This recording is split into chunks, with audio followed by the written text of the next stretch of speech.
চাই নির্বাচন যত ঘনিয়ে আসছে আমরা দেখতে পাচ্ছি যে বাংলাদেশে বেশ কিছু ঘটনা ঘটছে যেগুলো আসলে কোনোভাবেই দুর্ঘটনা ভুলে আসলে এড়িয়ে যাওয়ার কোনো সুযোগ নাই। তারা বলেছেন যে উপরের আদেশ না পাওয়া পর্যন্ত এই ব্যবস্থা নেওয়া যাবে না। তাহলে উপরের যারা আদেশ দিবেন তারা কি এই যে ধারণা করা হচ্ছে $1 বিলিয়ন সম পরিমাণ ক্ষতি হয়েছেন তারা কি তার সেই দায়ভার নেবেন কিনা সেটা আমরা প্রশ্ন রাখতে চাই। পাশাপাশি আপনারা জানেন যে এই যে এটা দুর্ঘটনা না, এটা যে পরিকল্পিত নাশকতা তার একটা উদাহরণ আমি আপনাদেরকে দেই।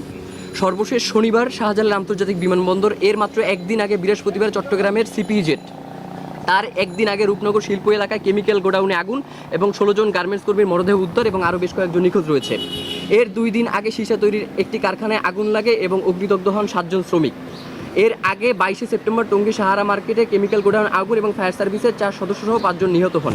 এই যে অগ্নিকাণ্ডগুলোর ঘটনাগুলো ঘটছে ধারাবাহিকভাবে, আগেও কোনো ঘটনা নাই, পরেও কোনো সংবিধান সংস্কারের কথা বলেছেন। এই সংস্কারগুলোও যদি আপনারা করতে চান এবং সেক্ষেত্রে আমরা দেখেছি বেশ কিছু মৌলিক বিষয়ের কথা উল্লেখ রয়েছে। সুতরাং 72-এর সংবিধানকে রেখে আসলে এই সংস্কারগুলো কোনোভাবেই বাস্তবায়ন করা সম্ভব নয়। সুতরাং আমরা মনে করছি যে জুলাই সনদের যে আইনি ভিত্তি রয়েছে সেটা নিয়ে একদম সুস্পষ্ট একটি অস্পষ্টতা রয়েছে। পাশাপাশি বাস্তবায়ন প্রক্রিয়ার কথা যেটা বললাম সেটা হচ্ছে আপনি যদি জনগণের ম্যান্ডেট নিতে চান সেক্ষেত্রে আসলে নোট অফ ডিসেন্ট রেখে আসলে কোনো ম্যান্ডেট তৈরি হয় না। নোট অফ ডিসেন্টকে বাদ দিয়েই আপনাকে একটা জুলাই সনদের একটা খসড়া প্রণয়ন করতে হবে এবং সেই খসড়ার আলোকেই আপনাকে জুলাই সনদ যেই বাস্তবায়ন সেটা করতে হবে। অন্যথায় এই যে জুলাই সনদ এটা শুধুমাত্র একটি রাজনৈতিক সমঝোতাই হবে, এর বাইরে আর কিছুই হবে না। আপনারা জানেন যে 90-এর গণ অভ্যুত্থানেও বেশ কিছু বিষয়ে রাজনৈতিক সমঝোতা তৈরি হয়েছিল, কিন্তু পরবর্তীতে আদৌ সেই রাজনৈতিক সমঝোতাগুলোর কোনো একটা বাস্তবায়ন হয়েছে?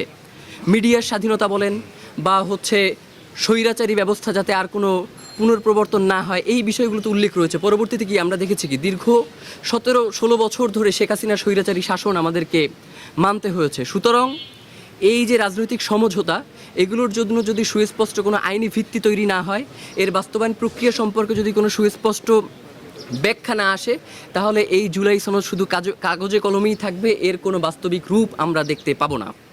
আর সর্বশেষ যেই ব্যাপারটা বলতে চাই, নির্বাচন যত ঘনিয়ে আসছে আমরা দেখতে পাচ্ছি যে বাংলাদেশে বেশ কিছু ঘটনা ঘটছে যেগুলো আসলে কোনোভাবেই দুর্ঘটনা ভুলে আসলে এড়িয়ে যাওয়ার কোনো সুযোগ নাই। আপনারা জানেন যে আমি জাস্ট হচ্ছে 4-5 দিনের একটা এখানে নিয়ে এসেছি সংবাদপত্র থেকে ফুটেজ, যেটা হচ্ছে সর্বশেষ শনিবারে আপনার হযরত শাহজালাল আন্তর্জাতিক বিমানবন্দরে যেই ভয়াবহ কার্গো ভিলেজে ভয়াবহ অগ্নিকাণ্ডের ঘটনা ঘটেছে।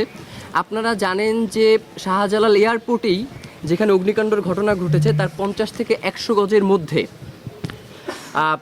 শাহজালাল এয়ারপোর্ট কর্তৃপক্ষেরই 2টি হচ্ছে অগ্নি নির্বাপন ব্যবস্থা রয়েছে এবং প্রাথমিক পর্যায়ে আগুন এত দ্রুত ছড়িয়ে পড়ে নাই। সুতরাং সেই ক্ষেত্রে আসলে কোন গাফলতির কারণে তারা প্রাথমিক পর্যায়ে আগুন নিভিয়ে দিতে সক্ষম হলো না। এবং আমরা দেখেছি যে ওইখানেরই কর্মকর্তারা তারা সাক্ষাৎকারে বলেছেন যে প্রাথমিক যখন প্রথম গোডাউনে আগুন লাগে তখন তারা বলেছেন যে আমরা এগুলো আগুন নিভিয়ে ফেলার ব্যবস্থা করি। তখন তাদের পক্ষ থেকে যারা উচ্চপদস্থ কর্মকর্তা রয়েছে